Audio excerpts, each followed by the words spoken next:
Dear students, आज के video में हम दो छोटे लेकिन इम्पोर्टेंट टॉपिक्स को हम कवर करेंगे।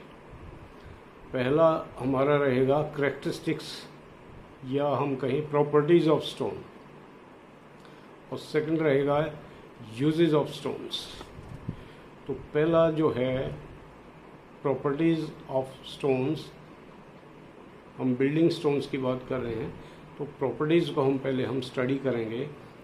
फर्स्ट प्रॉपर्टी एक अच्छे बिल्डिंग स्टोन में जो होनी चाहिए वो होती है हमारी अपीयरेंस, यानी स्टोन की जनरल अपीयरेंस कैसी है। Appearance of the stone should be good, साथ ही साथ स्टोन हमारा हार्ड भी होना चाहिए। अच्छी अपीयरेंस जो होती है स्टोन की, वो फेसिंग वर्क के लिए हमारे को चाहिए होती है। तो जहाँ पर फेसिंग के लिए स्टोन आपको यूज़ करना हो वहाँ पे उसका अपीयरेंस बहुत मैटर करता है। अब क्योंकि फेसिंग जो होता है it is exposed also, therefore stone should be hard so that it can safely withstand the disintegrating effect of weathering agencies. तो ये हमारा होता है अपीयरेंस को लेके। अपीयरेंस अच्छी हो, साथ ही साथ स्टोन हार्ड हो। इसके अलावा हम ये चाहेंगे कि जो स्टोन है वो पॉलिशेबल हो।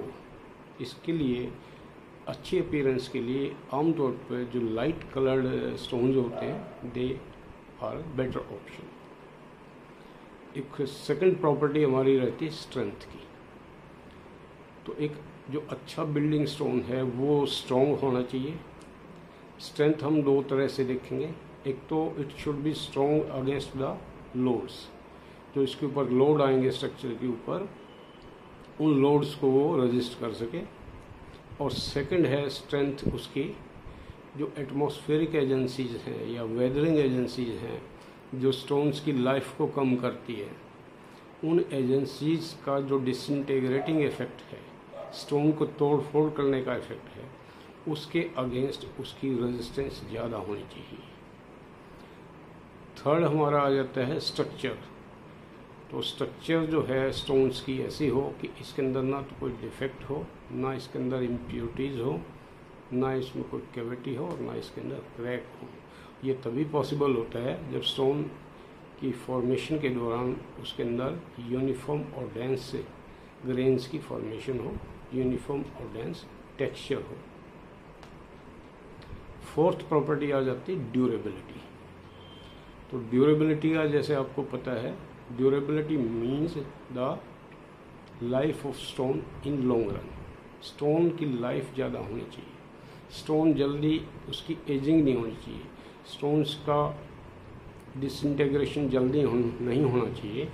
इसके लिए भी अगर स्टोन की फॉर्मेशन कम्पैक्ट है और क्रिस्टलाइन ग्रेन्स फॉर्मेशन है तो वो ज़्यादा मजबूत स्टोन होगा, ज़्यादा ड्यूरेबल होगा। अगर हमारा स्टोन पोरस है तो पोरस स्टोन जो होते हैं वो एब्जॉर्व कर लेते हैं वाटर, और वाटर एब्जॉर्व करने के बाद खासकर कोल्ड क्लाइमेट के अंदर वो फ्रीजिंग हो जाता है, वाटर उसके अंदर पोर्स के अंदर फ्रीज हो जाता है, और फ्रीज होने की वजह से फिर पानी की वॉल्यूम बढ़ती है, और वॉल्यूम बढ़ने की वजह से उसके अंदर क्रैकिंग आ जाती है। इसलिए अगर हम चाहते हैं कि स्टोन ड्यूरेबल हो तो इसकी जो फॉर्मेशन है वो ज़्यादा ग्रेन्स की कम्पैक्ट फॉर्मेशन हो और क्रिस्टलाइन फॉर्मेशन हो।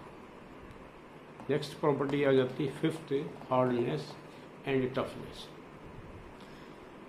तो हार्डनेस जो होती है, हार्डनेस होती है किसी भी स्टोन की एब्रेसिव एक्शन या फ्रिक्शनल फोर्सेस के अगेंस्ट रेजिस्टेंस। तो एक अच्छा बिल्डिंग स्टोन हार्ड हो, और हार्डनेस क्यों चाहिए? ताकि स्टोन जब किसी एब्रेसिव एक्शन के अगेंस्ट काम करे, कोई उसके ऊपर एब्रेसिव फोर्स लग रही हो या फ्रिक्शनल फोर्स लग रही हो, तो उसको वो अच्छे से रेजिस्ट कर सके। इसके लिए हार्ड स्टोन का होना आवश्यक है। और दूसरा हमारा होता है टफनेस। एक अच्छा जो बिल्डिंग स्टोन होता है वो टफ भी होना चाहिए। Tough means it should be able to withstand vibrations caused by machines as well as caused due to moving loads. तो हार्डनेस और टफनेस ये दोनों मिलती जुलती प्रॉपर्टीज़ है, लेकिन ये दोनों चीज़ उसके अंदर होनी चाहिए। इसके बाद आ जाता है स्पेसिफिक ग्रेविटी। तो स्टोन्स की स्पेसिफिक ग्रेविटी और वेट वो अच्छा होना चाहिए। तो वो स्टोन जिसकी स्पेसिफिक ग्रेविटी 2.4 से ले 2.8 तक हो, that stone is considered good, specially for those structures where the weight of stone is important from stability point of view. Example हैं जैसे डैम्स हैं, रिजर्वायर्स हैं, या अपने वाटर मल्टीपर्पज़ रिजर्वायर्स वगैरह होते हैं, वहाँ पर आपको हैवी एग्रीगेट्स की आवश्यकता होती है। इसके अलावा अगर आपकी रिक्वायरमेंट है आर्चेज वगैरह आपको बनानी है, तो वहाँ पर लाइट वेट एग्रीगेट आपका चल जाएगा, वो ज़्यादा सूटेबल रहेगा। नेक्स्ट आ जाता है वर्केबिलिटी। वर्केबिलिटी मीन्स कि स्टोन्स के ऊपर काम करने की एबिलिटी वो हमारे को प्रोवाइड करे। जैसे स्टोन्स की कटिंग है, स्टोन्स की ड्रेसिंग है, स्टोन्स की पॉलिशिंग वगैरह है, तो कटिंग, ड्रेसिंग और वो उसके अंदर आसान हो जाए हमारे को, जिससे कि स्टोन्स के साथ काम करना हमारे लिए इजी हो जाए। तो it should be workable. Next आ जाता है फायर रेजिस्टेंट। तो अच्छा बिल्डिंग स्टोन वो होता है जिसके अंदर फायर रेजिस्टेंस अच्छी हो, यानी which resist fire up to sufficient temperature. और लास्ट में हमारा एक प्रॉपर्टी आ जाती कॉस्ट। तो स्टोन के अंदर बाकी प्रॉपर्टीज सारी हों और अगर वो कॉस्टली हो तो फिर वो कॉस्टली कंस्ट्रक्शन होती है हमारी, इसलिए स्टोन्स की जो कॉस्ट है वो भी कम होनी चाहिए। अब स्टोन कितना कॉस्टली आपको पड़ रहा है, that will depend upon the location of site from the quarry site and transportation facilities. तो these are some of the essential characteristics which should be there in a good building stone. अब हम general जो usage हैं stones के वो पढ़ेंगे। Stone कहाँ कहाँ पर यूज़ होता है। Number 1, stone is used for almost all types of general building works, चाहे वो फाउंडेशन का काम हो, चाहे वो मशीनरी का काम हो या फ्लोरिंग का काम हो, लगभग हर काम में स्टोन्स हम यूज़ करते हैं। सेकंड, उन प्रोजेक्ट्स के ऊपर जहाँ पे आर्किटेक्चरल लुक देना हो आपको या ऑर्नामेंटल लुक देना हो, तो वहाँ पर हम स्टोन्स का प्रयोग करते हैं। इसके अलावा सीमेंट और लाइम कंक्रीट के अंदर एज ए कोर्स एग्रीगेट भी हम स्टोन पीसेस को यूज़ करते हैं।